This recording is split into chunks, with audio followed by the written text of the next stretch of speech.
voulais faire une vidéo sur la recherche de mission. Je sais que c'est un sujet qui touche beaucoup de monde dans le freelancing, surtout en ce moment. Enfin, de manière générale, les freelances sont toujours plus ou moins à un moment donné en recherche de mission. Mais c'est vrai qu'en ce moment, le contexte n'est pas forcément toujours simple. Et du coup, on sait qu'il y a beaucoup de freelances qui recherchent des missions. Donc, moi, je voulais donner trois tips dans cette vidéo, enfin quatre en l'occurrence.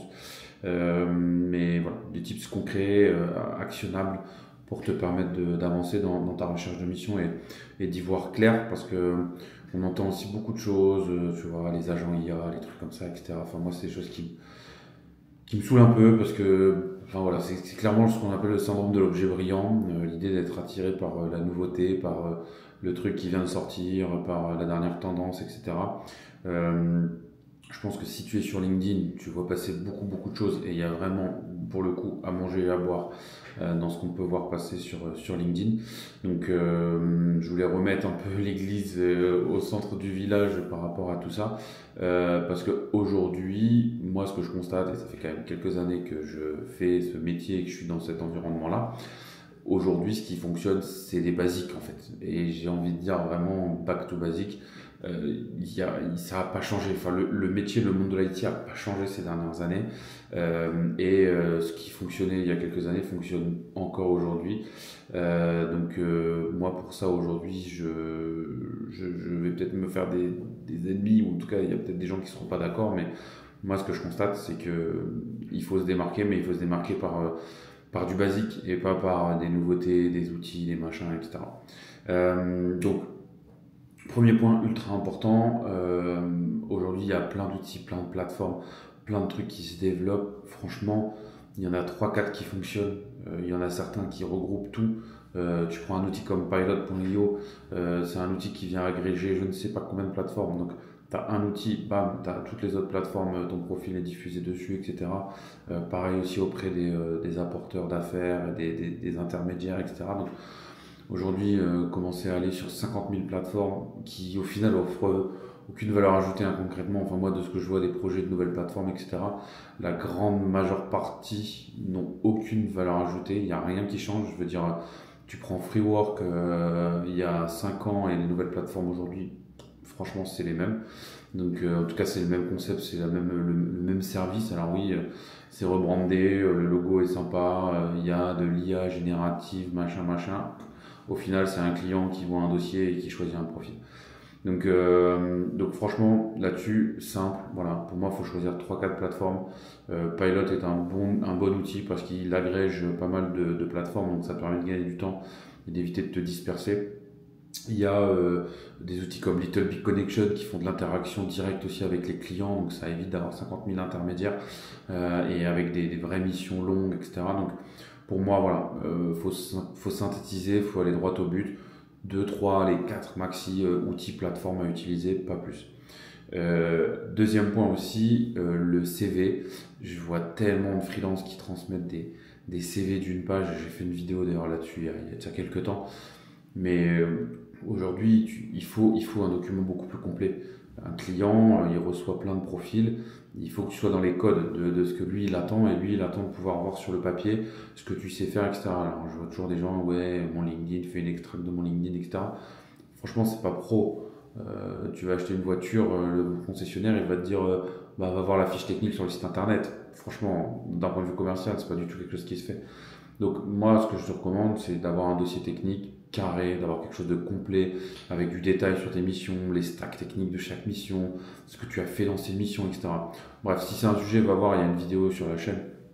Mais en tout cas, vraiment, tu dois avoir un document qui est complet, qui est à jour, et tu dois même potentiellement avoir plusieurs versions. Si tu es dev et que tu postules aussi sur des postes de tech lead, par exemple, tu dois avoir un dossier dev et un dossier plus typé de tech lead, où tu vas mettre en avant le côté lead de tes missions, etc. Donc ça, c'est le deuxième point. Troisième point, ton LinkedIn, il doit être nickel. Ça, c'est un critère de base aussi, mais un profil LinkedIn, ça doit être parfait. Donc, il doit avoir du contenu dans tes expériences, pareil, les stacks techniques, les expériences, ce que tu as fait, les tâches, etc. Il doit être à jour, évite les photos de vacances, les trucs comme ça. Alors je dis ça alors que je crois que j'ai une photo avec des lunettes de soleil sur mon LinkedIn. Bref, mais bon, t'as compris l'idée, il faut que ce soit quelque chose de carré, qui soit vraiment complet et qui reprend. Alors le travail, tu vas pas le faire deux fois, hein, parce que ce que tu mets dans ton dossier technique, c'est ce que tu mets dans ton LinkedIn. Donc c'est un copier-coller, ça va te prendre 5 minutes une fois que tu as fait l'un ou l'autre, mais vraiment, il faut que ce soit carré et il faut que ton LinkedIn soit bien complété. Et le quatrième point, qui est en plus, mais qui est important aussi, surtout dans le contexte actuel, c'est simplement de pas faire les stars. En fait, je vois plein de gens qui se plaignent de pas avoir de mission, mais qui concrètement font aussi un peu les divas à vouloir des conditions excessives, des prix exorbitants, etc.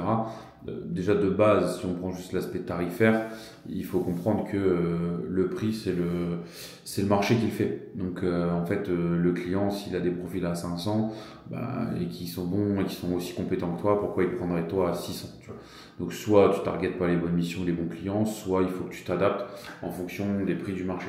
Mais ça c'est pas vraiment toi qui le décide, c'est plutôt on va dire l'offre et la demande. Donc par rapport à ça, pareil sur les exigences de full télétravail, etc. Aujourd'hui, il faut te dire à l'esprit que si tu veux bosser dans des grands comptes, la majeure partie, je vais pas dire la totalité parce que c'est pas le cas, mais la majeure partie des grands comptes sont quand même pas mal revenus sur le télétravail. Donc tu vas avoir au mieux de l'hybride, soit au pire du présentiel. Mais si tu targetes des missions longues dans ce genre de boîte, voilà, faut pas s'attendre à avoir des choses hallucinantes par rapport à ça. Non pas parce que tu le mérites pas ou parce que c'est pas par rapport à toi, mais c'est comme ça, c'est des stratégies d'entreprise. Après, on peut vouloir les refaire, faire des posts à rallonge sur les réseaux sociaux et se plaindre de la politique des entreprises par rapport à tout ça. Maintenant, c'est la réalité, c'est leur décision et soit tu t'y fais, soit tu t'y fais pas, mais si tu t'y fais pas, ne prétends pas et ne cherche pas à vouloir travailler avec ces boîtes-là. Donc après, tu peux bosser avec des startups, avec des petits clients ou du multi-client qui va pas t'obliger à faire du présentiel, hein, c'est possible. Mais si tu targetes ce type de client, il faut que tu fasses autrement. Voilà, il faut que tu fasses autrement, il faut que tu fasses différemment parce que ces clients-là, c'est toi qui dois t'adapter à eux et pas l'inverse. Voilà. Donc ça c'est important à avoir à l'esprit. Je regarde ce que je m'étais noté, mais je pense que j'ai fait le tour en tout cas de ce que je voulais te partager. Si toi tu as des questions ou si tu as des bons conseils à partager à la communauté dans ta recherche de mission, des outils, des plateformes, des choses qui fonctionnent bien, n'hésite pas à les mettre en commentaire. Ce sera toujours cool pour tout le monde d'avoir des infos et des contenus sur tout ça. Moi je te dis à bientôt sur d'autres vidéos. Ciao, bye.